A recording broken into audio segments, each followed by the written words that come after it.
حضرت ابو ذر غفاری رضی اللہ تعالی عنہ کی مثال بھی جو ہے وہ حضرت عیسیٰ علیہ السلام کی مثال ہے۔ فقیرانہ درویشانہ زندگی گزاری، حضور کی صحبت میں وقت گزرا، باقی ساری زندگی ایسے گزار دی۔ کہتے ہیں دخلت علی رسول اللہ صلی اللہ علیہ وسلم، ایک دن میں حضور کی خدمت میں حاضر ہوا۔ میں نے عرض کی حضور مجھے کوئی وصیت فرمائیے، مجھے کوئی وصیت فرمائیے۔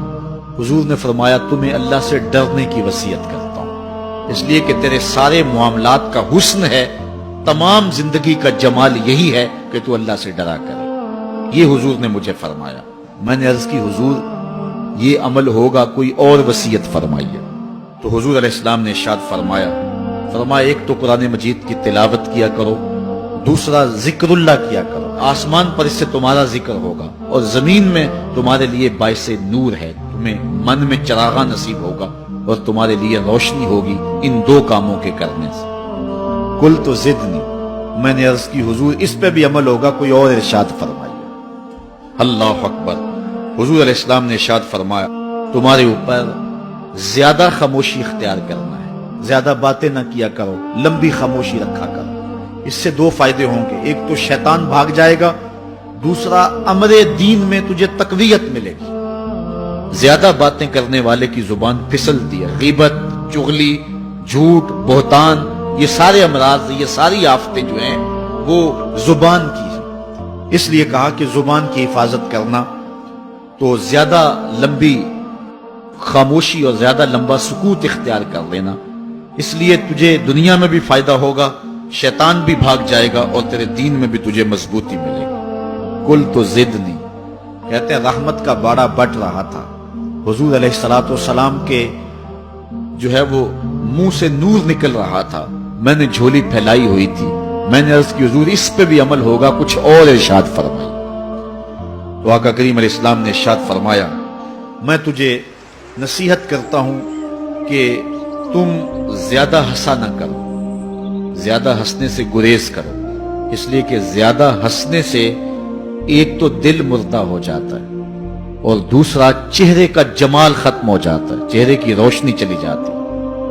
ایماندار کے چہرے پہ ایک نور ہوتا ہے، جو شخص کہے لگا کر ہنسنے والا ہوتا ہے اس کا وہ نور رخصت ہو جاتا ہے۔ اسلام نے مسکرانے سے منع نہیں کیا، حضور علیہ السلام تبسم کی عادت رکھتے تھے۔ اعلیٰ حضرت نے فرمایا جس کی تسکین سے روتے ہوئے ہنس پڑیں اس تبسم کی عادت پہ لاکھوں سلام۔ ایک صحابی فرماتے ہیں میں نے حضور سے زیادہ مسکرانے والا کسی شخص کو نہیں دیکھا، چہرے پہ ہر وقت مسکراہٹ رہتی، مسکرانا اور بات ہے۔ اور وہ حضور نے ارشاد فرمایا نیکی کو چھوٹا نہ سمجھنا، اگرچہ تم اپنے بھائی کو خندہ پیشانی سے ہی کیوں نہیں ملتے ہو تو یہ بھی ایک نیکی ہے۔ تو مسکرانا اور بات ہے، لیکن دہک ہنسنا، کہے لگانا، یہ جو ہے دل کو مردار کر دیتا ہے۔ اور دل کا مردہ ہونا کیا ہے؟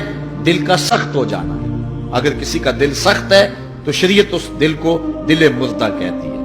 اللہ اکبر۔ تو فرمایا ایاکا وکثرۃ الضحک، زیادہ ہنسنے سے بچو، فإنہ یمیت القلب ویذھب بنور الوجہ، دل کو مردہ کر دیتا ہے، چہرے کی رونق لے جاتا ہے۔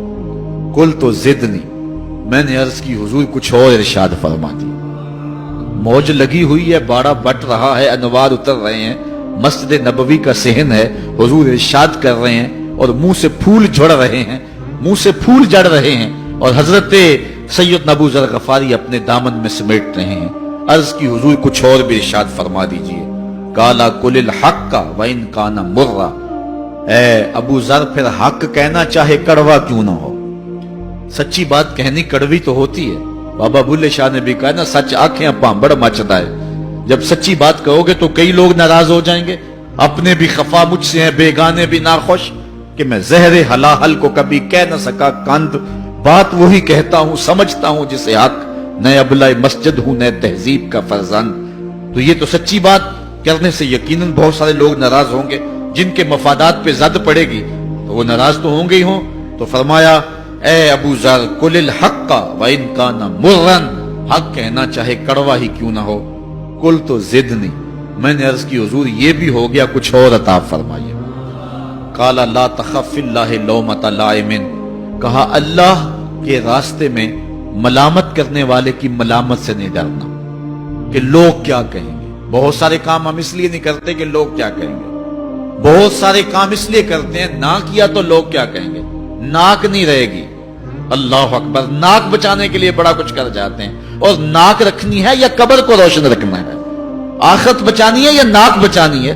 تو یہ ملامت کرنے والے کی ملامت کے ڈر سے بہت سارے گناہوں کا ارتکاب کر لیا جاتا ہے. فرمایا لا تخف فی اللہ لومۃ لائم قلت زدنی. میں نے عرض کی حضور کچھ اور بھی ارشاد فرما دی. حضرت ابو ذر غفاری نے جھولی ہی پھیلا لی حضور کے سامنے. اللہ اکبر، سخی کی دہلیز پہ کھڑا ہے، پھر کم کیوں مانگے؟ آواز پہ آواز لگا اور بھی کچھ مانگ. یہ کیفیت بنی ہوئی ہے حضرت ابو ذر غفاری کی. کہتے ہیں میں نے کہا کل تو زدنی، تو حضور علیہ السلام نے آخری بات جو مجھے ارشاد فرمائی وہ سنیے.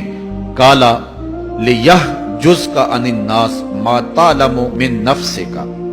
اے ابو ذر، اپنے عیب دیکھتا رہے تاکہ دوسروں کے عیب دیکھنے کا موقع ہی نہ ملے. اپنے من میں ہی اتر جا، تجھے اوروں کے عیوب دیکھنے کا موقع ہی نہ ملے.